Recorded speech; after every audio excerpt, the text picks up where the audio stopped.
Okay, magandang tanghali sa atin mga kababayan ko at kapwa ko manggagawa.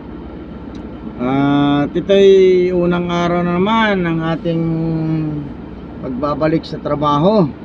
Unang araw din na tayo'y may assemblein at itutuloy na ang trabaho dito sa Bulacan.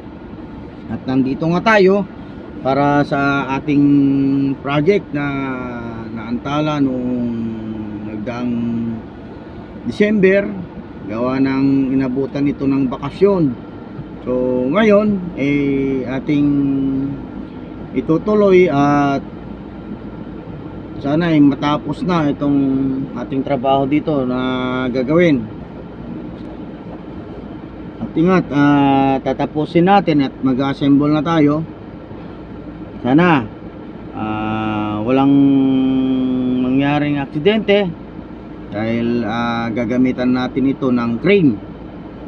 Ito nga, at nandito na nga yung crane at naghahanda na para sa ating pag-assemble.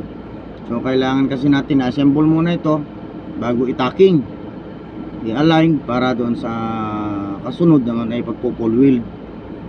So okay, umpisa natin yung ating trabaho. Antabay muna tayo at ating matutunghayan ang kung paano natin ito a-assemblein. Okay, mga kaibigan, sana happy ang New Year ninyo lahat at nasa mabuti kayong kalagayan, walang mga naputukan, walang nabawasan ng mga daliri. At ito, magtatrabaho na naman tayo, panibagong trabaho ng 2025. Okay, ito, nandito nga pala yung crane na gagamitin natin. Ito yung gagamitin natin crane para pang buhat. Ito yung ating bubuhatin at kailangan mailapag doon ang paglalapagan. Kailangan yan may assemble na maayos.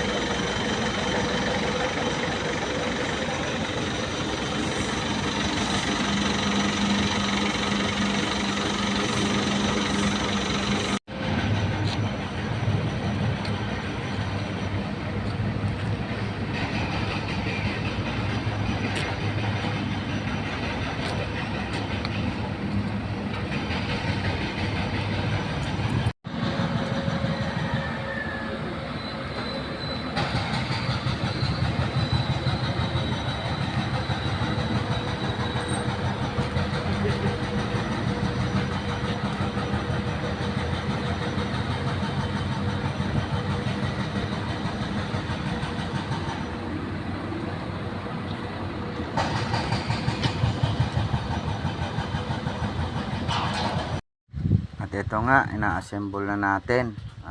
Maglalagay na tayo ng mga cross beam. Pagpantay na natin yung ibang mahahaba, ito, lalagyan na natin cross beam. Kaya align na natin bago natin i-tack weld.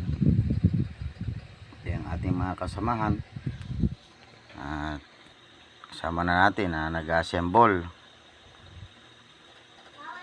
Ganyan lang ang pag-assemble yan bago i-tack weld. Yan lahat.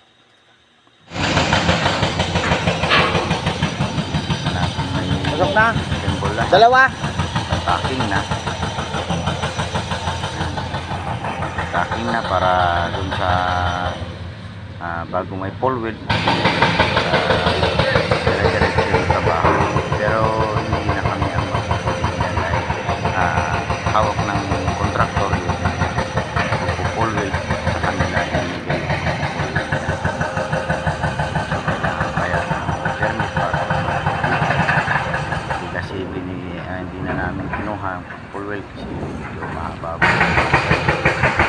Dapat sa kanila nga yan talaga pangin kasi kaya doon sa kontrata na kasama lang pull weld lang ibigay sa kanila.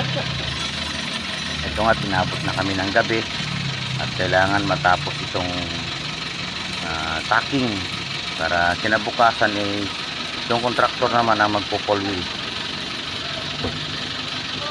Ito na lang, isang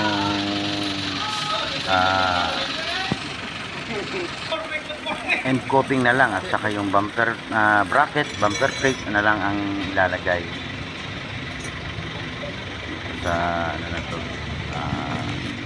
section na ito. Dito lang naman ito sa may dulo banda.